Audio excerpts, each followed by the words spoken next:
우리 이사야서 52장에 있는 말씀부터 함께 살펴보고자 합니다.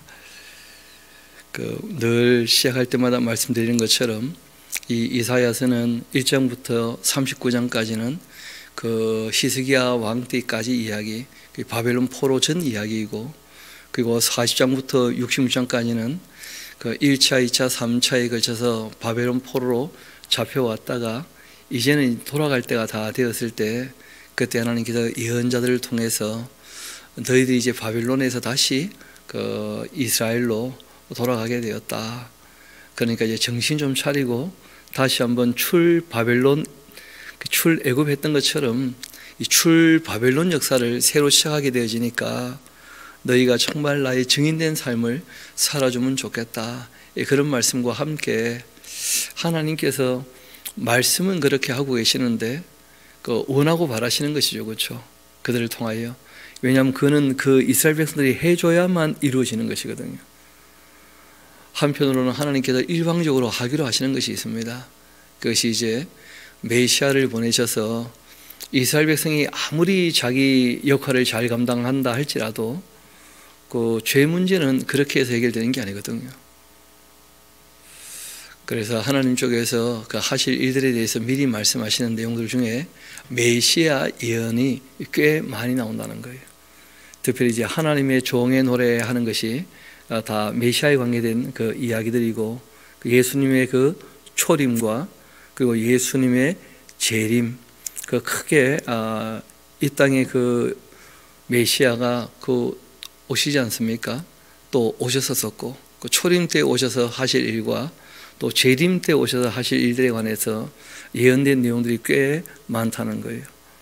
가까이에는 바벨론에서 돌아올 것을 얘기하고 있지만 궁극적으로는 죄와 사망에서 건지실 것과 함께 하나님께서 편무적 언약으로 이스라엘이 중심된 이 세상이 하나님께로 돌아오는 그 일들이 어떤 식으로 이루어질지에 대해서 미리 말씀하시는 내용들이 꽤 여러 군데 나옵니다. 그래서 오늘 우리 52장부터 다시 살펴볼 텐데, 그 내용들을 나올 때도 한번 차근차근 챙겨 놓으면 역사 가운데 이루어졌다면 예언되어서 남아있는 내용들도 이루어질 줄 우리가 충분히 믿을 수 있겠죠. 시온이여, 그게 다 그 예루살렘을 중심으로 지금은 얘기합니다. 깰지어다 깰지어다, 너의 힘을 낼지어다. 거룩한 예루살렘이여, 이제는 너의 아름다운 그 옷을 입을지어다. 다 회복에 대한 말씀이죠. 이제부터 할례받지 아니한 자, 부정한 자 다시는 너에게로 들어옴이 없을 거다. 너는 티끌을 떨어버릴지어다. 예루살렘이여 일어나 앉을지어다. 이미 사로잡혔던 딸, 바벨론에 사로잡혀왔던 그 딸 시온이여, 내 목의 줄을 좀 스스로 풀어라. 하나님께서는 그 약속하신 대로 너희를 해방시켜 주시는 것이니까 너희들이 스스로 돌아가기를 원해야 돌아가게 될 거라는 거예요. 하나님은 페르시아 이 고레스 왕의 손에 의해서 바벨론 무너지는 것은 하나님이 하시는 것이고, 그들이 이제 예루살렘에 돌아가서 증인된 삶을 살아야 된다 하는 것은 그들이 스스로 이제 또 가야 될 문제입니다. 하나님 하신 일들을 보면서. 그래서 너의 목의 줄을 스스로 풀어라 하고 말씀하십니다. 여호와께서 이와 같이 또 말씀하셨는데, 너희가 값 없이 팔려왔으니까 돈 없이 다시 속량되게 그렇게 해주겠다. 여호와께서 이와 같이 말씀하시되, 나의 백성이 전에는 그 애굽에서 내려가서 거기에 거류하였고 아수르인은 공연히 그를 또 압박한 적도 있었었는데, 그러므로 이제 여호와께서 말씀하시되, 내 백성이 까닭없이 잡혀갔으니까 내가 여기서 어떻게 하겠는가. 여호와께서 말씀하시되, 그들을 관할하는 자들이 떠들며 나의 이름을 항상 종일토록 더럽히고 있구나. 그러므로 나의 백성은 내 이름을 알지 않겠는가. 이스라엘 백성들은 하나님 이름을 알죠. 하나님께서 이스라엘 백성에게 자기의 이름을 계시하셨거든요. 여호와라고. 그 이름의 뜻은 스스로 계시는 분이시고, 그래서 우리가 조금만 더 생각해 봐도 많은 나라에 온갖 신들이 많지만, 그러나 그 신들을 조금만 더 생각해 보면 그게 다 사람들이 만든 것이든지 아니면 악령에 쏘가 있는 것이든지. 그 무당들 있지 않습니까?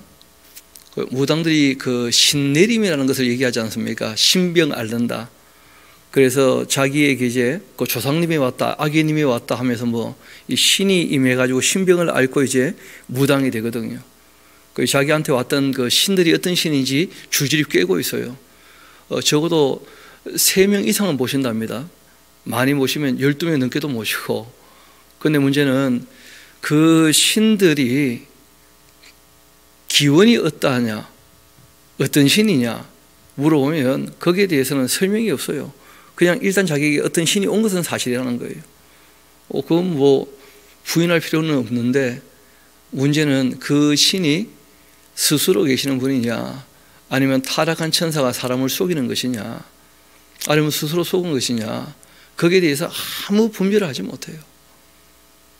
기원에 대한 역사성이 전혀 없다는 거예요. 그래서 우리가 진리라고 할 때는 꼭 3가지를 염두에 두시면 좋겠습니다. 제일 먼저는 역사성이에요. 역사성. 그러니까 스스로 계셔서 우주 만물을 창조하시고 인류 역사를 시작하시고 인류 역사를 끝내시는 그 처음 이야기가 반드시 있어야 되는 것이거든요. 역사에 대한 이야기, 역사성. 그리고 무엇보다 그 얘기를 전했을 때 보편성이 반드시 있어야 돼요. 그 문제는 한국 귀신은 미국 가면 힘을 못 쓴다는 거예요. 안 통하니까. 무슨 말인지. 각 나라 신은 자기 나라에서는 뭐 이렇게 저렇게 얘기가 되어가지고 통하는지 모르겠는데, 물 건너가면 일단 일본하고 한국하고 신들이 너무 달라요. 그냥. 그렇지 않습니까? 인도 가면 또 전혀 딴 신이라. 보편성이 없다는 거예요. 천지 만물을 창조하신 분이라면 어디에서나 똑같은 분이거든요. 보편성이 있어요. 보편성이. 역사성과 함께 보편성이 있어야 될 것이고, 그리고 우리에게 인격과 양심을 주신 분이라면 윤리적이신 분이라는 거예요. 윤리성이 반드시 있어야 돼요. 그래서 진리는 역사성과 보편성과 윤리성을 좀 검증해 봐야 된다, 확인해 봐야 된다, 그런 얘기를 하거든요. 그래서 하나님께서 내 백성은 내 이름을 알지 않겠는가. 그러므로 그날에 그들이 이 말을 하는 자가 나인 줄 알게 될 거다. 나는 여기 있다. 좋은 소식을 전하며 평화를 공포하며 복된 좋은 소식을 가져오며 구원을 공포하며 시온 향하여서 이르기를 너의 하나님이 통치하신다 하는 자의 그 산을 넘는 발이 어찌 그리 아름답겠는가. 너의 파수꾼의 그 소리로다. 그들이 소리를 높여 일제히 노래하는데 이는 여호와께서 시온으로 돌아오실 때 그들의 눈이 마주보게 될 것이다. 너 예루살렘의 황폐한 곳들아 기쁜 소리를 내어 함께 노래할지어다. 이는 여호와께서 그 백성을 위로하셨고 예루살렘을 구속하셨음이라. 여호와께서 열방의 그 눈앞에서 그 거룩한 팔을 나타내셨으므로 땅 끝까지도 모두 우리 하나님의 구원을 보게 될 것이다. 보아또다 하는 말을 제가 미래로 그렇게 표현했는데 말씀드린 적이 있죠. 특별히 예언서의 많은 예언들 내용들이 하나님이 하실 일이기 때문에 강조하기 위하여 과거로 쓰는 경우가 종종 있다는 거예요. 그 시제에 있어서 마치 그 초등학생 또 대학생이 씨름하면 그 씨름하기 전에 이미 결론 났죠. 그럼 우리가 게임 끝났다 끝났어 시작도 안 했는데 끝났다는 얘기를 해버린다는 거예요. 그거는 이제 강조가 되는 것이죠. 너무나 당연한 일. 그런 것처럼 하나님이 계획하고 이루실 일들은 미래에 있을 일이지만 과거로 강조하기 위해 쓰는 경우들이 종종 있다. 이 시제를 우리가 볼 때 그런 걸 조금 염두에 두자 하는 말씀을 드린 적이 있습니다. 실상 이 이스라엘 백성들이 바벨론 포로에서 예루살렘으로 돌아오는 것은 모형 같은 거예요. 징표 같은 것이고 실상은 이제 하나님께서 이스라엘 나라를 통해서 온 세상을 통치하시는 그 천년 왕국이라는 것이 그 이스라엘의 궁극적인 그 회복에 대한 이야기가 되겠죠. 근데 문제는 그런 일이 이루어지기 전에 있어야 될 사건들이 있다는 거예요. 그게 이제 메시아의 그 희생입니다. 사람의 죄 문제가 어떻게 해결되어야 할 것인가? 그 문제가 해결 안 되면 그 하나님 통치라고 하는 것도, 왜냐하면 그 죄라는 것이 하나님과 사람 사이의 그 관계를 어렵게 만들거든요. 늘 그 사이를 가려놓지 않습니까? 좀 더 이어봅시다. 너희는 떠날지어다 떠날지어다. 그 바벨론에 있지 말고 거기다 떠나라 하신 것이죠. 그 거룩한 거기에서 나오고 부정한 것 만지지 말아라. 그 바벨론 떠나오려면 그 우상 같은 거 갖고 오면 안 되죠. 정말 순수하게 신앙생활 해야죠. 그 가운데서 나올지어다. 여호와의 그 기구를 매는 자들아 스스로 정결케 하라. 여호와께서 너희 앞에서 행하실 테니까, 이스라엘의 하나님이 너희 뒤에서 호위하실 테니까, 하나님이 하실 일 하나님 너무 잘 아실 거니까 너희는 너희 할 일을 좀 하라는 거예요. 거기서 나와야 돼. 왜냐하면 인격적인 존재, 자유한 존재니까. 너희가 황급히 나오지 아니하며 도망하듯 다니지 아니할 거다. 고레스 왕의 칙령을 내려서 원하는 자라면 누구든지 안심하고 평안히 다시 돌아올 수 있도록 그렇게 하나님께서 다 해놓으실 거니까. 그런데 정작 본인이 안 나와버리면 하나님도 어떻게 할 수가 없다는 거예요. 독립된 인격이니까. 그래서 이제 예언자를 통하여 그렇게 외치시는 것인데, 그 이어서 한번 봅시다. 보라, 내 종이 형통하게 될 것인데 밭으로 높이 들려서 지극히 존귀하게 될 것이다. 이런 것은 참 반어법이라 그렇게도 표현할 수 있는데, 예수님께서 나무에 달리시게 되거든요. 높이 들리게 되어지는데, 그 일이 있고 난 다음에 그 희생을 우리가 다 알아서 그 예수님의 십자가를 우리가 높여 찬양을 하지 않습니까? 그 희생하신 것에 대해서 우리가 고마워하는 마음으로. 그래서 예수님 십자가에 달리신 것으로 말미암아 영광 받으실 것을 그렇게 얘기하고 있는 것인데, 좀 더 이어봅시다. 전에는 그 모양이, 그 참 외모에 대한 이야기를 꺼내는데요, 타인보다 상했고 그 모습이 사람들보다 상하였으므로 많은 사람이 그에 대하여 하는 말이 딴 게 아니고 외모에 대해서 깜짝 놀란다는 거예요. 너무 못생겨가지고. 실제로 예수님께서 이 땅에 그 사역을 하실 때 나이가 30이었는데 그 사람들이 50 넘게 봤거든요.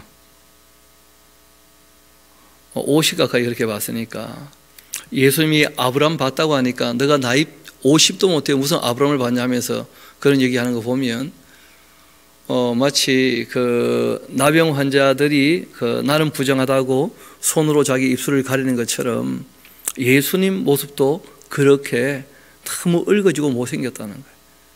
그 이유가 있습니다. 그 예수님 이 땅에 오실 때 잘 아시는 것처럼 대단한 집안에서 태어나신 것도 아니고 또 많은 물질을 가지고 계셨던 것도 아니고, 그 종종 제들과 함께 그 궁핍하실 정도로 배고프시고 줄이실 정도로 그렇게 예수님께서 일을 하셨거든요. 왜 그렇게 하셨느냐 하면 예수님께 나올 때 그 전하시는 진리에, 그 말씀에 집중하기를 원하셨던 거예요. 너무 잘생기면 그 청년이니까 오빠보다 생겨도 참 골치 아픈 것이고, 또 권력이 있으면 사람들이 권력에 대한 욕심 때문에 예수님께 올 수도 있는 것이고, 돈 많으면 돈 욕심에 예수님 찾아올 수도 있는 것이니까, 욕심은 가지고 이제 하나님 만나게 되면 하나님이 그 사람에게 온전히 계시가 안 되거든요. 자기 멋대로 그냥 우상을 또 만들게 되는 것이니까 탐심이 곧 우상 숭배가 되고 말거든요. 그래서 예수님께서 사람들이 깜짝 놀랄 정도로, 그러니까 이런 예언을 보지 못했다면 예수님 알아보기 쉽지 않다는 거예요. 좀 더 봅시다. 그가 나라들을 또 놀라게 하게 될 텐데 왕들은 그로 말미암아 그들의 입을 다 봉하게 될 거다. 왜냐하면 그분이 통치하시게 될 거거든요, 예수님께서.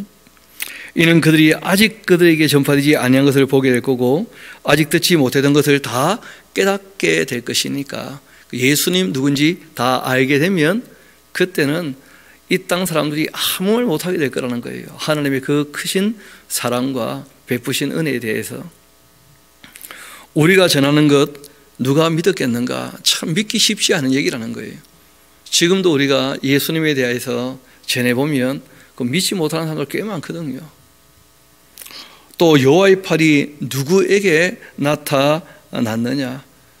바라시기는 모든 사람이 믿고 돌아오기를 원하시지만 그러나 모든 사람이 돌아오는 게 아니거든요. 그가 주님 앞에서 자라나기를 연한 순 같기도 하고 마른 땅에서 나오는 마른 땅에서 나오고 있다면 그 뿌리가 아니겠죠. 그 줄기라 번역하는 게 나을 뻔했습니다. 이 마른 땅에서 이게 솟아나는 그 줄기 같은데, 순 같은데, 그러니까 뭐 마른 땅에서 싹이 튀어봤자 고운 모양도 없고 풍채도 없고 우리가 그 볼 때 외모에 있어서는 흠모할 만한 아름다운 것이 전혀 없는 분이었다는 거예요. 정말 그랬거든요. 그는 멸시받아 사람에게 버림받게 되고 또 이 강고를 많이 겪었다는 거예요. 그리고 질고도 다 아시는 분입니다. 이 강고라 하는 말은 가난으로 말미암은 고통이에요. 가난으로 말미암은 고통. 또 질고는 질병으로 말미암은 고통이죠. 예수님께서 참 몸도 고달프시고 가진 것도 없이 그렇게 실제로 이 사역을 하신 거예요. 마치 사람들이 그에게서 얼굴을 가리는 것 같이 멸시를 당하였고 심지어는 우리도 그를 귀하게 여기지 아니했었다. 그 예수님 처음에는 잘 다 알아보지 못하니까 십자가에 달릴 때 실제로는 그 예수님과 함께 했던 제자들까지도 다 어떻게 합니까? 다 예수님 버리고 도망갔다는 거 아니겠어요? 그렇지만 그는 실로 우리의 그 질고를 다 지신 것이었고 우리의 슬픔을 당한 것이었는데 이 질병의 그 고통이라든지 그 슬픔을 담당하셨다는 말씀은 궁극적인 슬픔, 그 죽음에 대한 이야기거든요. 죄로 말미암은 그 죽음. 그러나 우리는 생각하기를 그 자신이 징벌을 받는 것이고 하나님께 맞는 것이고 고난을 당하는 것이 아니겠는가, 그렇게 생각하게 됐다는 거예요. 세상은 그가 찔린 것이 우리의 허물 때문이었고 그 예수님께서 상하게 되신 것이 우리의 죄악 때문이었는데 예수님이 징계를 받아서 우리는 하나님과 평화를 누리게 되었던 것이었고 그가 채찍에 맞았기 때문에 우리가 나음을 얻게 된 것이었다.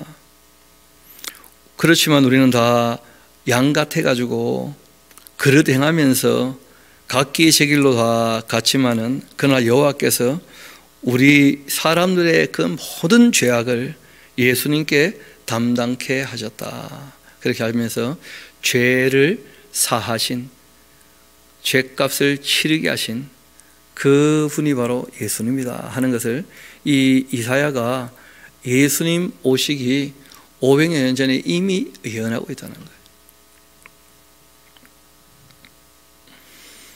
우리는 이제 신약을 알고 있고 예수님 이 땅에 오셔가지고 하신 일들을 역사로 다 이미 배워 알고 있으니까 이 내용들을 쭉 읽어봤을 때 그 예언된 내용이 성취된 역사를 보니까 너무나 확실하죠. 이어봅시다. 그는 곤욕을 당해도 괴로울 때에도 그 입을 여지 않았다는 거예요. 아이고 나 못하겠다 그럼 끝나는 건데 입을 열지 아니했고 마치 도수장으로 끌려가는 그 어린 양과 털 깎는 자 앞에 잠잠한 양같이 그 입을 열지 아니하였다. 그는 그렇게 곤욕과 신문당하고 끌려갔는데 그러나 그 세대 중 누가 생각하기를, 예수님 당대를 얘기하는 것이죠. 십자가에 달리실 때 그가 살아있는 자들의 그 땅에서 끊어지게 된 것이 마땅히 형벌받을 나의 백성의 허물 때문이라 그런 생각이나 했겠는가. 왜냐하면 그들은 그 메시아를 기다릴 때 아브라함과 다윗의 자손으로 전쟁하면 늘 승리하는 그런 메시아를 기대하고 있었다는 거예요.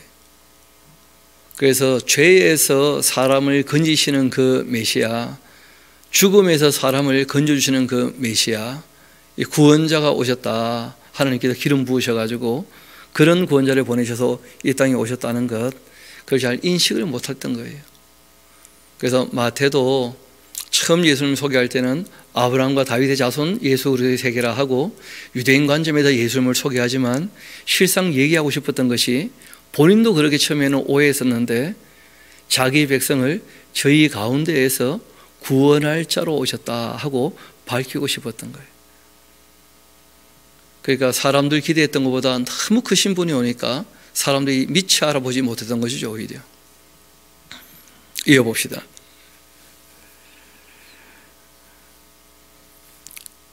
그가 그렇게 살아있는 자들 땅에서 끊어진 것은 마땅히 형벌받을 내 백성의 허물 때문이라 그렇게 했겠는가. 그 죽으심으로 죄값을 지불하신 것인데 그는 전능하신 분이었지만 이 땅에서 사람들에게 강포를 행하지 아니하였고 또 그 입에는 거짓이 전혀 없었다는 거예요. 그 하신 모든 말씀이 진리였습니다. 그 무덤이 또 악인과 함께 있게 되었다. 그가 죽은 후에 또 부자와 함께 있었다. 이 앞뒤가 좀 바뀌었죠. 그러니까 그가 죽을 때에 그 악인과 함께 십자가에 달려서 죽었고 그리고 그 무덤은 아리마대 사람 그 부자 그 요셉의 무덤에 들어가셨다는 거예요. 여호와께서 그에게 상함을 받게 하시기를, 그러니까 성부께서 우리 인류를 위하여 성자에게 그 죄의 문제를 해결하게 하시고자 죄값을 치르게 하신 것이거든요. 여호와께서 그에게 상함을 받게 하시기를 원하셔서 질고를 당하게 하셨으니까 그 영혼을 속건 제물로, 그러니까 이 속건이라는 말이 말 그대로 그 값을 지불한다는 의미 아닙니까? 단전히 속죄의 문제가 아니었다는 거예요. 용서만 해도 될 게 아니고 반드시 값을 지불해야지만 그 지불이 되어지고 씻기게 되어져요. 이유는 하나님은 공의로우신 분이시거든요. 그래서 공짜로 되는 게 아니라는 거예요. 반드시 5분의 1, 그 속건은 조금 더 좋은 걸 가지고 갚아야 되는 것이죠. 그렇죠? 5분의 1 정도 값이 더 나가는 것을 가지고 갚아서 그래서 이제 속죄하게 되는 것인데 바로 그 예수님의 그 영혼을 하고 되어 있어요. 육체만 죽은 게 아니고요. 영혼이 죽었다면 그건 참 이상한 표현이 되는데 실상 잘 아시는 것처럼 예수님께서 십자가 앞에서 이 잔을 좀 내게서 지나게 해달라 하시고 십자가에 달리셔서 그 돌아가실 때 이런 표현 하시거든요. 엘리 엘리 라마 사박다니, 아버지 아버지 하나님 하나님 어찌하여 나를 버리시나이까, 이런 표현을 해요. 단지 이제 육체의 죽음만이 아니었던 거예요. 어떻게 보면 이런 것은 우리가 알지 못하는 그 하나님의 고통을 알 수 있겠죠. 그 영혼이 버림받는다, 아버지께. 그 영혼을 속건제물로 드리기에 이르게 되면 그가 이후에 부활하셔서 씨를 보게 될 거라는 거예요. 그래서 아담이란 분도 그 인류의 뭐가 됩니까? 조상이 되지 않습니까? 예수님은 부활하는 모든 사람의 뭐가 되는 거예요? 조상이 되시는 거예요. 예수님께도 부활에 뭐가 됩니까? 첫 열매. 그래서 우리가 예수님을 둘째 아담이다, 그렇게 이제 바울이 얘기하기도 할 정도로. 그래서 그가 씨를 보게 되며 그의 날이 길게 될 거다, 영원할 거다는 말씀을 하시는데 이걸 또 사람들이 오해해가지고 예수님이 씨를 본다고 하니까 그 십자가에서 안 죽고 내려왔다가 막달라 마리아하고 또 결혼해가 애를 낳았다, 뭐 그런 말도 안 되는 얘기를 하고 그래요. 전혀 그런 거 아닙니다. 예수님께서 둘째 아담, 말 그대로 지금 낙원에 있는 사람들, 그리고 이제 또 앞으로 낙원에 갈 사람들, 그들이 이제 마지막 나팔에 다 부활하게 될 텐데 예수님이 바로 부활의 첫 열매가 되신 분이시고 그렇게 거듭나서 부활하게 될 사람들의 그 새로운 시조라는 거예요. 그가 씨를 보게 되며 그 날이 길 것이고 또 그 손으로 여호와께서 기뻐하시는 뜻 다 성취할 거다. 예수님께서 하나님 뜻 행하러 오셨다는 거예요. 그리고 다 이루셨다, 그렇게 말씀하셨죠. 그가 자기 영혼에 수고한 것 보고 만족하게 여기실 건데 나의 의로운 종이 자기 지식을 가지고 많은 사람을 또 의롭게 할 것이다. 예수님 말씀이 곧 참되고 선하고 의로우신 말씀이에요. 그 말씀을 따르면 의로운 사람이 되는 거예요. 또 그리고 죄악을 친히 담당하실 거다. 그래서 이렇게 예언되어 있었고, 그리고 우리가 잘 아는 대로 2000년 전에 예수님께서 다 성취하셨고, 지금은 우리가 이것을 역사 가운데 이미 이루어진 것으로 다 인식하고 받아들이고 있는 것이죠. 그래서 우리가 늘 하나님의 그 은혜에 감사하는 것입니다. 그러므로 내가 그에게 존귀한 자와 함께 몫을 받게 할 거고 강한 자와 함께 탈취한 것을 나누게 할 텐데, 이는 그가 자기 영혼을 버려서 사망에 이르게 하며 범죄자 중 하나로 헤아림을 받았습니다. 그러나 그가 많은 사람의 죄를 담당하며 범죄자들을 위해서도 기도하였다. 실제로는 지금도 우리를 위하여 기도하고 계신다는 거예요. 지금도. 그래서 모든 사람이 아니고요, 그 다시 한번 잘 보시면 많은 사람의 죄를 담당했다, 그렇게 되어 있어요. 그래서 예수님께서 십자가에 달려 돌아가시고 부활하셔도 지옥 갈 사람은 지옥 가는 거예요. 참 두려운 얘기지만 그렇지 않습니까? 잉태하지 못하며 출산하지 못한 너는 노래하라. 상고를 겪지 못한 너는 외쳐 노래하라. 지금 이제 바벨론에 있어서 아무 소망이 없다고 여기는 그 이스라엘 백성들에게 하시는 말씀인데, 이는 홀로 된 여인의 그 자식이 남편 있는 자의 자식보다 많음이라 여호와께서 말씀하셨다. 그러니까 이 바벨론에 잡혀올 때 참 가정들이 많이 파괴되었고, 그리고 남자들은 뭐 성인 남자들은 대부분 다 죽지 않았겠습니까? 난리통에다. 너의 장막틀을 넓히고 너의 초소의 휘장을 아끼지 말고 널리 펴되 너의 줄을 길게 하며 너의 말뚝도 견고하게 하라. 이는 너가 좌우로 퍼지게 될 것이고 너의 자손은 열방을 얻게 될 것이며 황폐한 성읍들을 사람 살 곳이 되게 할 것이다. 예루살렘은 반드시 어떻게 될 거라는 거예요? 회복될 것이고 거기에 많은 사람이 살게 될 것이다. 그래서 출 바빌론에서 예루살렘으로 돌아오는 것은 모형 같은 사건이었고, 천유왕국이 되면 실제로 이스라엘 중심으로 해서 예루살렘에서 예수님께서 통치하실 때 모든 나라가 하나님께로 돌아오게 되어지는 그 천유왕국이 이루어지는 거죠. 두려워하지 말아라. 너가 수치를 당하지 아니하리라. 놀라지 말아라. 너가 부끄러움을 보지 아니하리라. 너가 너 젊었을 때의 수치를 잊어버릴 거고 과부 때의 치욕을 다시는 기억함이 없게 될 것이다. 이는 늘 지으시니가 너의 남편이시니까. 하나님께서 하나 되기를 원하신다는 거예요. 하나님이 너의 남편이시다. 그 이름이 만군의 하나님 여호와이지 않는가?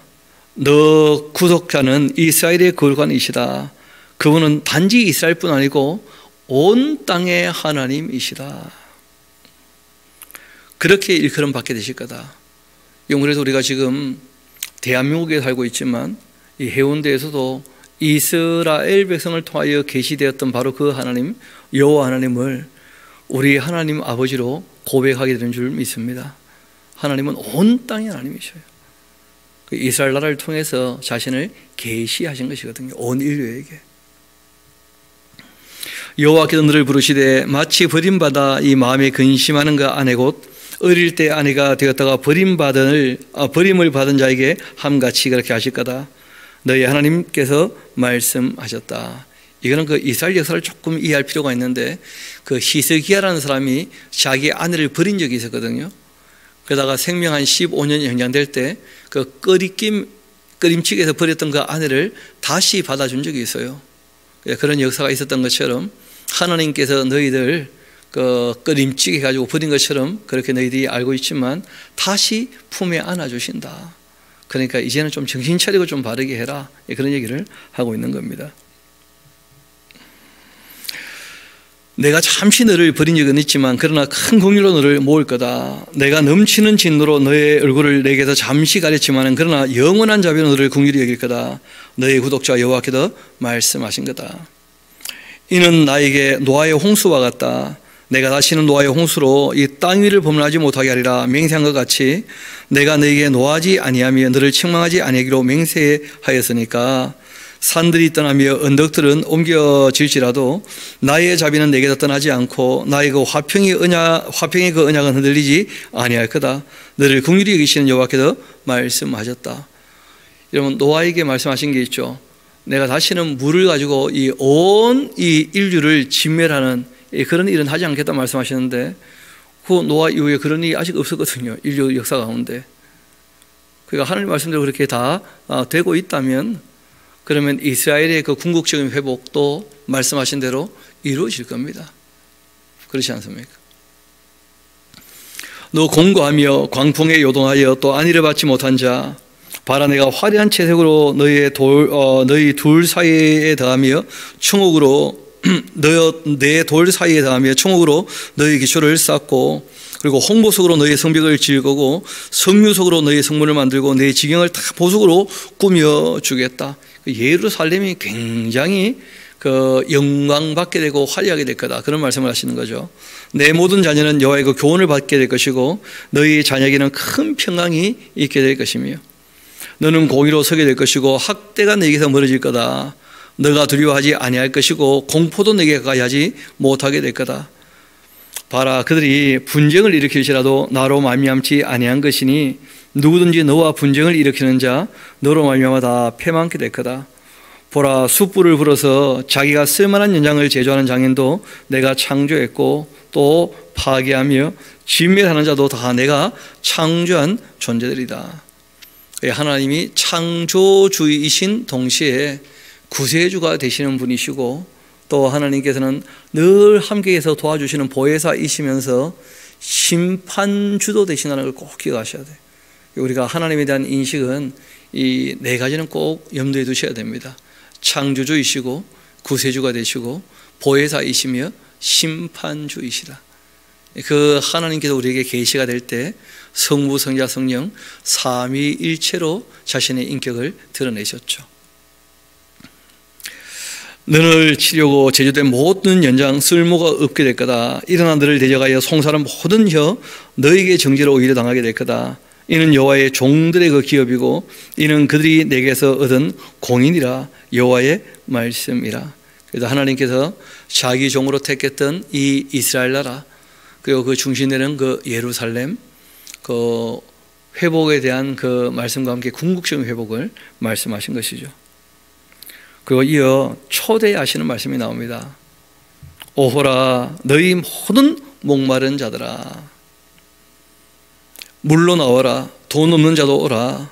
너희는 와서 사 먹되 돈 없이 값없이 와서 포도주와 젖을 사라 하고 말씀하셔요.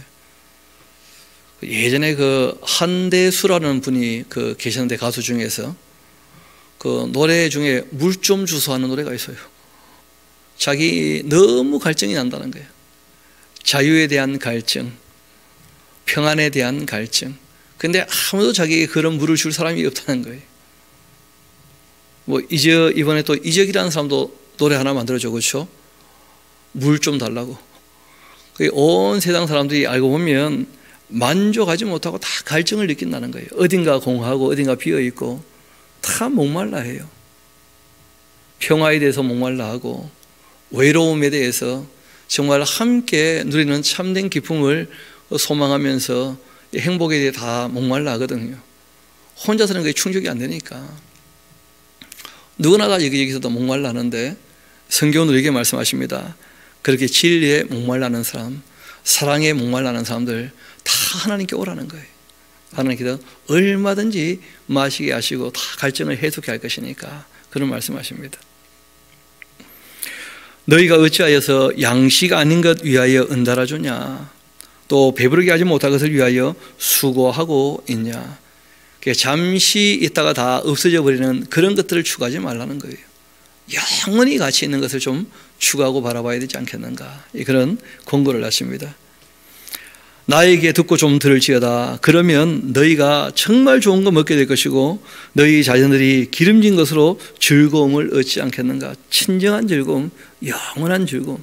그리고 우리가 영생과 함께 복락을 얘기하는 것이죠. 영원히 복을 누리며 정말 즐거워하고 기뻐하는. 너희는 귀를 기울이고 내게로 나와 들어봐라. 그러면 너희 영원히 살지 않겠는가. 하나님 말씀을 바르게 알아들어야 정말 영원히 다시 살게 되는 거죠. 내가 너희를 위하여 영원한 언약을 맺을 텐데 곧 다윗에게 허락했던 확실한 은혜이다. 그래서 우리가 늘 몇 가지 말씀을 드리는데 그 은혜의 언약이 몇 가지 있다 그러죠. 편무적 약속, 아담에게 하셨던 여인의 후손의 뱀의 머리를 밟게 할 거다 하고 하나님 쪽에서 이 악을 제거하실 것을 약속하셨던, 또 노아에게 더 이상 내가 물로는 심판하지 않겠다 그렇게 말씀하셨던, 또 아브라함에게 너의 자손으로 말미암아 천하 만민이 복받게 될 것이다 그 말씀하셨던, 또 다윗의 자손들이 끊어지지 않고 그 위에 앉게 될 것이고 다윗의 후손이 이후에 그 다윗의 자리에 앉아서 온 세상을 통치하게 될 것에 대해서 미리 다 언약을 하셨었거든요. 그리고 그런 것들이 다 이루어질 거라는 거예요. 은혜의 언약이다 하고 말씀하십니다. 보라, 내가 그를 만민에게 증인으로 세우고 또 만민의 인도자와 명령자로 삼았지 않느냐. 보라, 너가 알지 못하는 나라를 내가 부르게 될 것이고 너를 알지 못하는 나라 너희에게로 다 달려오게 될 것은 여호와 너희 하나님 곧 이스라엘의 거룩하신 이로 말미암음이니라. 이는 그가 너를 영화롭게 하기 때문이다 하고 말씀하셔요. 그렇기 때문에 너희는 여호와를 만날 만한 때에 찾아야 된다. 기회가 있을 때 돌아와야지 그 기회가 끝나면 돌아올 수 없는 것이죠. 가까이 계실 때 그를 불러라. 임마누엘 늘 함께 하시니까. 악인이라 할지라도 이제는 그 길을 떠나서 하나님께로 돌아와라. 불의한 자라 할지라도 그 불의한 생각 버리고 의를 추구하며 하나님께로 돌아와라. 여호와께로 돌아와라. 그러면 그가 긍휼히 여겨주실 것이다. 하나님께로 돌아와라. 우리 하나님께로. 그가 너희를 다 용서해 주실 것이다. 여러분, 성경에 얘기하고 있는 복음의 아주 중요한 핵심이에요. 회개하라. 그러면 아버지 하나님께서 어떻게 하신다는 거예요? 용서해 주신다는 거예요. 그러니까 하나님께로 돌이키게 되어지면 용서받게 되고 하나님 아버지께서 용서하시는 사람들을 위하여 그 아들의 핏값을 가지고 생명을 값주고 죄값을 치르게 하셨다는 거예요.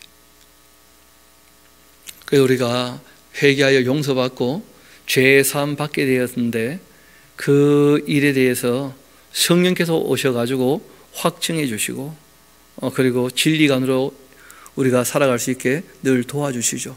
하나님 아버지와 그 아들께서 성령님을 선물로 주셨다는 거예요. 그래서 우리가 주님의 몸된 교회가 된 것이죠. 이런 것이 복음의 아주 그 핵심이 되는 내용들이거든요. 그래서 용서에 대한 복음, 죄사함에 대한 복음, 그리고 하나님과 하나가 되는 연합에 대한 복음, 그리고 이제 궁극적으로 구원에 대한 복음, 이 영생 복락에 대한 그 복음, 이런 것들이 우리에게 정말 복음이죠. 그리고 가장 근본적인 복음이 있죠. 하나님께서 이 땅에 우리 생명을 내셨다는 거예요. 여러분, 내가 태어나고 싶어 태어난 사람 아무도 없잖아요. 우리 생명을 누가 내셨다고요? 하나님께서. 그래서 없는 걸 있게 하셨으니까 있게 된 우리에게는 그게 너무 복된 말씀이에요. 너무 감사한 말씀이고. 이어봅시다.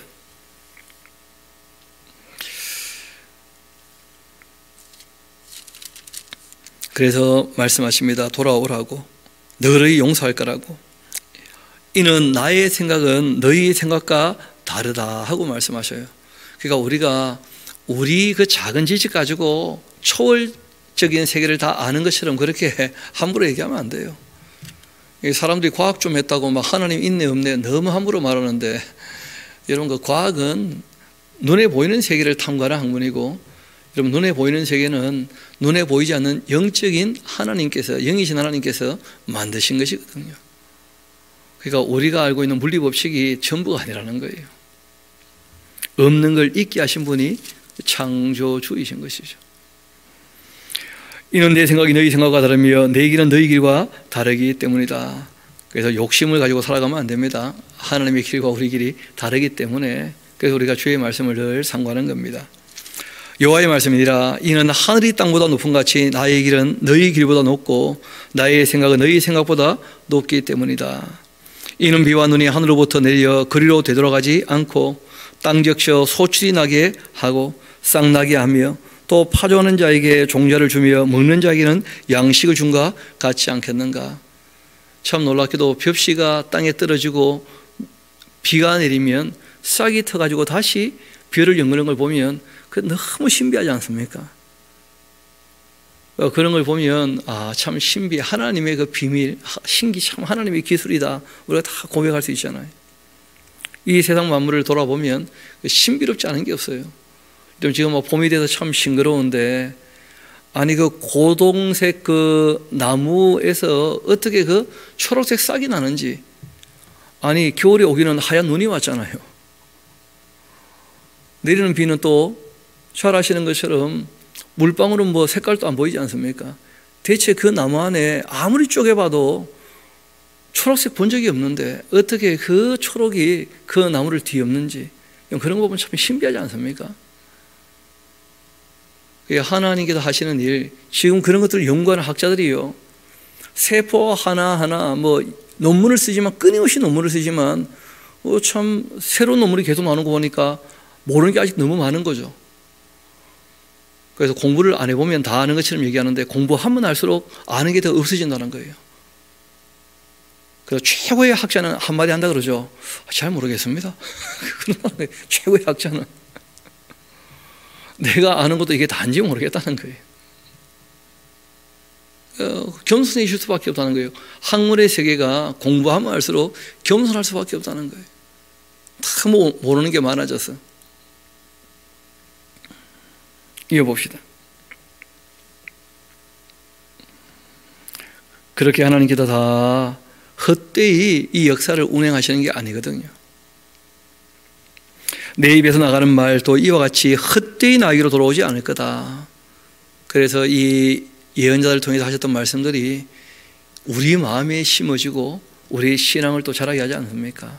하나님 그 말씀은 헛되이 돌아가지 않습니다. 나의 기뻐하는 뜻을 이루며 내가 보낸 일을 형통케 할 거다.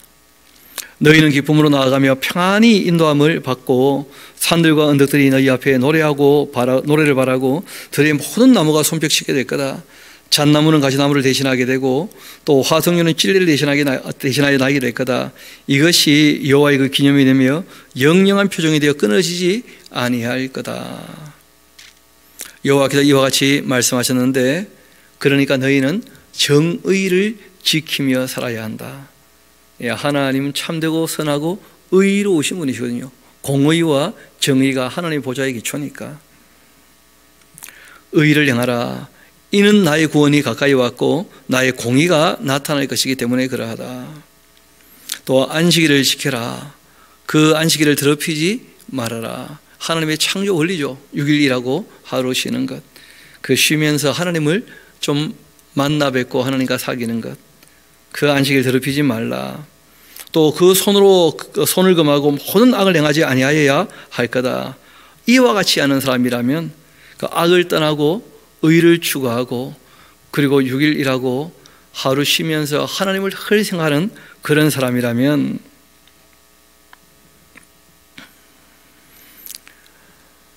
이렇게 하나님을 굳게 잡고 있는 사람은 복이 있는 사람 아니겠는가. 또 여호와께 연합된 사람이라면 이방인이라고 할지라도 여호와께서 나를 그 백성 중에서 반드시 갈라내리라 그런 말 하지 마라. 이 무슨 말인가 하니, 여러분 그 이스라엘 백성들이 그 바벨론에 있을 동안에 그 유대인이 되었던 그 많은 유대 교회, 그러니까 입교했던 많은 이방인들이 있었어요. 그런데 이제 바벨론에서 예루살렘 돌아간다니까, 그러면 이제 우리가 그 하나님 어떻게 섬기느냐 이런 사람들이 있지 않겠습니까? 우리는 이방인인데, 유대교에 우리가 들어왔다고 하지만 우리는 이방인인데 여전히. 그런데 하나님 말씀은 그거는 중요한 게 아니라는 거예요. 인종이라는 것은. 알고 보니까 할례자나 무할례자도 차별이 있습니까? 없습니까? 그 차별이 없는 것이거든요.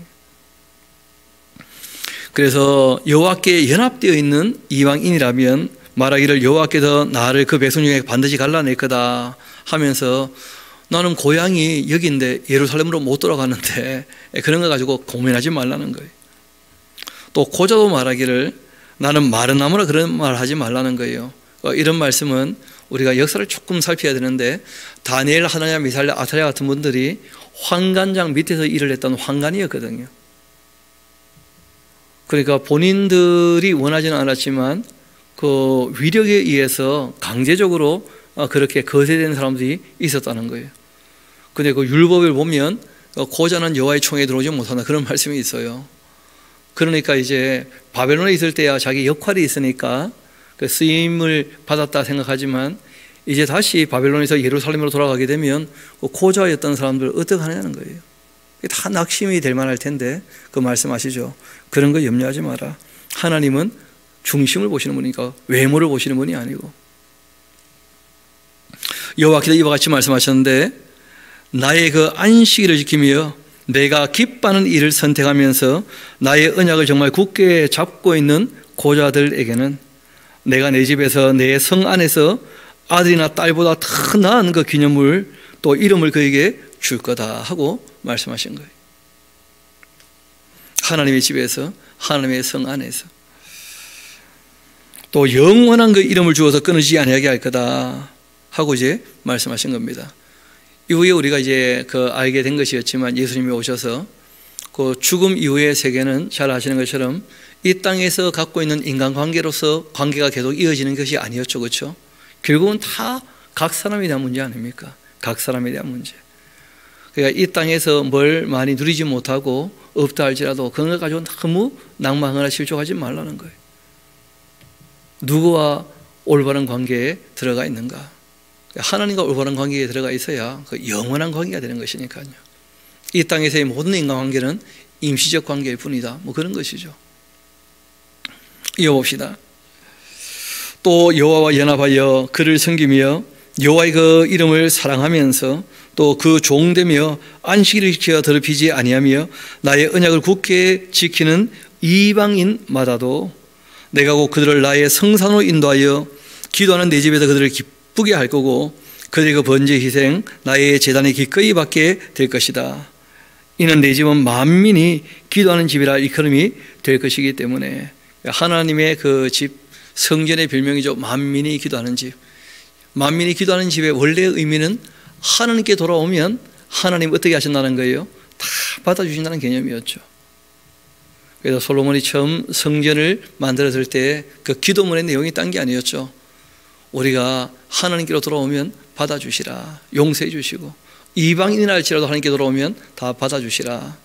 또 우리가 전쟁터에 나가게 될 때 주님의 뜻을 따라 일을 할 수 있게, 그 전쟁을 수행할 수 있게 도와주시라. 그리고 이 땅에서는 심판이 온전치 않으니까 하나님께서 심판하셔서 억울함이 없게 해주시라. 뭐 그런 것이 그 기도의 모든 내용들이었거든요. 이스라엘에 쫓겨난 자 모으시는 주 여호와가 말한다. 내가 이미 모은 백성 외에 또 모을 것이다. 그러니까 말씀드린 것처럼 출 바빌론은 모형 같은 사건이고요. 궁극적으로는 이스라엘을 통해서 만국을 모으시는 것이 천년왕국 때 이루어지게 될 겁니다.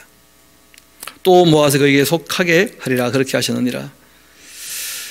반면 들의 모든 짐승들, 숲 가운데 모든 짐승들아 와서 먹어라.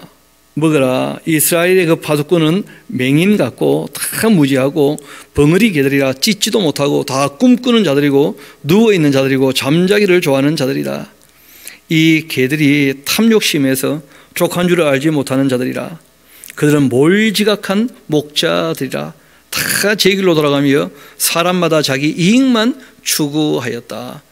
하나님께서 일을 맡기셨던 그 기득권자를 얘기할 수 있는 것인데, 그 모든 이 기득권자들이 정말 너무 자기 욕심대로 행해서 그래서 하나님 일이 참 어렵게 되고 말았었다, 그런 말씀을 하고 계십니다. 오라, 내가 포도주를 가져오리라. 우리가 독주를 잔뜩 마시자.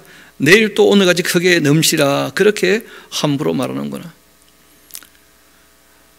그렇게 이제 그 악한 사람들이 있는 세상은 의인이 죽을 때 마음에 드는 자가 없다는 거예요. 또 진실한 이들이 거두어감을 당해도 그 일이 무슨 일인지 깨닫지도 못해요. 너무 세상이 악하면. 세상이 너무 악하면 하나님께서 화액전에 의로운 사람을 먼저 취하여 가실 때가 있거든요. 화액전에. 의인들은 악한 자 앞에서 불리어 가도다. 그들은 평안히 들어갔나니 바른 길로 가는 자들은 그들의 그 침상이 편히 쉬게 될 거다. 무당의 자식, 간음자, 음녀의 자식들아, 너희는 가까이 와라. 너희가 누구를 희롱하고 있냐? 누구를 향하여 입을 크게 벌리고 혀를 내미냐? 너희는 폐역의 자식, 그 거짓의 후손이 아니냐?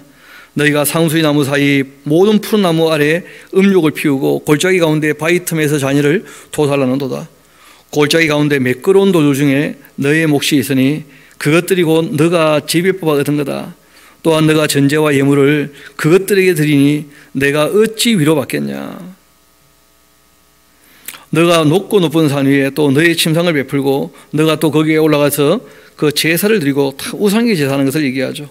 너가 또 너의 기념품을 물건 묻을주 뒤에 두었는데 너가 나를 떠나서 붓고 올라가서는 너의 침상을 넓히고 그들과 언약하고 또 너가 그들의 그 침상을 사랑하여서 그 벌거벗은 것을 보았고 너가 기름 가지고 몰래에게 나가면서 향품을 더하며 너가 또 이 사신을 먼 곳에 보내고 소래까지 내려가게 하였고 너가 길이 멀어 피곤할지라도 헛되다 말하지 아니함은 너의 힘이 살아났으므로 생각하여 지지 아니함이라. 너가 누구를 두려워하며 누구로 말미암아 놀랐기에 거짓을 말하며 하나님을 생각지 않고 있느냐? 이를 마음에 두지도 아니하느냐? 너가 나를 경외하지 아니함은 참 내가 오랫동안 잠잠했기 때문이 아니더냐? 하나님 너무 오래 참고 기다리시니까 사람들이 너무 함부로 살아가더라는 거예요. 하나님 보시니까. 너의 공의를 내게 좀 보여라. 너가 행할 일 너에게 무익하지 않는가? 너가 부르짖을 때에 너가 모아두었던 우상들에게 너를 구원하게 한번 해봐라. 그것들은 다 바람에 날려가 버리고 기운에 그 불려갈 것이로되 나를 의뢰하는 자라면 땅을 차지하게 되겠고 나의 거룩한 산을 기업으로 얻게 되지 않겠는가. 그가 말하기를 도두고 도두어라. 길을 수축하여라. 백성의 길에서 거치는 것을 제하여 버리라. 그렇게 하라. 그러니까 바벨론에 돌아올 텐데 그 돌아오는 것을 거치지 않게 그렇게 준비를 좀 하라는 거예요. 지극히 존귀하며 영원히 거하시며 거룩하다 이름하는 이가 이와 같이 말씀하시는데 내가 높고 거룩한 곳에 있으며 또한 통회하고 마음이 겸손한 자와 함께 있다. 하나님 누구와 함께 하시느냐? 회개하고 돌이켜 용서받고 겸손하게 하나님 앞에 살아가는 사람들, 그들과 하나님 함께 하신다는 거예요. 이는 겸손한 자의 그 영을 소생시키고 통연한 자의 그 마음을 소생시키려 함이라. 내가 영원히 다투지는 않겠다. 내가 끊임없이 놓아지는 아니할 거다. 내가 지었던 그 영혼과 혼이 내 앞에서 피곤할까 염려가 되니까 하나님 반드시 때리시면 어루만져 주신다는 것이죠. 저녁에 잘 때 눈물이 깃들게 되면 아침에 일어날 때 다시 웃음이 오게 되는 그런 하나님의 은혜가 있다는 것이죠. 그 탐심의 죄악으로 말미암아 내가 노하였던 것이고 그를 쳤고 또 내 얼굴을 가리어 노하였지만 그러나 그가 아직도 폐하고 자기 마음의 길로 걸어가고 있구나. 내가 그 길을 보았으니까 그를 내가 고쳐주겠다. 그를 인도하며 그와 그를 슬퍼하는 그 자들에게 위로를 다시 얻게 하겠다. 입술의 열매를 창조하는 자 여호와가 말한다. 하나님께서는 말씀하신 대로 다 이루시는 분이셔요. 말씀하신 대로 이루어 오셨고 입술의 열매를 창조하는 자. 먼 데 있는 자에게든지 가까운 데 있는 자에게든지 평강이 들지어다 평강이 들지어다 내가 그를 고치리라 그렇게 하셨느니라. 그러나 하나님이 아무리 고쳐준다 하실지라도 하나님께로 오지 않는 사람은요 고침받지 못합니다. 여전히 악을 추구하는 사람은 평안함을 얻지 못하고 그 물이 진흙과 더러운 것을 늘 솟구쳐내는 요동하는 바다 같을 것이다. 내 하나님 말씀에 악인에게는 평강이 없다. 그렇게 하셨다는 거예요. 악인에게는. 그래서 하나님께서 이런 말씀을 하실 때에는 돌아오라고 말씀하시는 거예요. 하나님께 회개하고 돌아와서 용서받으면 그럼 하나님께서 어떻게 여기신다는 거예요? 의롭게. 왜냐하면 하나님을 바라보고 있으니까 의를 추구하는 사람이라. 그래서 의인은 죄를 하나도 안 지었다 그런 의미가 아니고 칭의라는 말은 무슨 말이냐면 하나님을 바라보면서 하나님께로 나오는 사람들은 하나님이 의롭게 여겨주실 거라는 거예요. 그래서 그 사람이 허물이 있거나 죄가 있어도 죄값 얼마나 치러주시고 다 허물을 용서하시고 안아줄 수 있다는 거예요. 그래서 선하신 하나님 반대편에 서 있는 악한 사람은 하나님께서 안아줄 수가 없어요. 그래서 그 악인에게는 영원히 평안이 없이 영벌이 있게 되는 것이죠. 거기가 뭐 지옥 형벌 아니겠습니까? 그래서 우리가 주님 앞에 돌아와서 의롭게 여김을 얻게 되었다면 우리가 끝까지 주님을 따라서 참되고 선하고 의롭게 아름답게 그렇게 살아가는 하나님의 사람이기를 소망합니다. 우리 함께 기도하도록 하시겠습니다.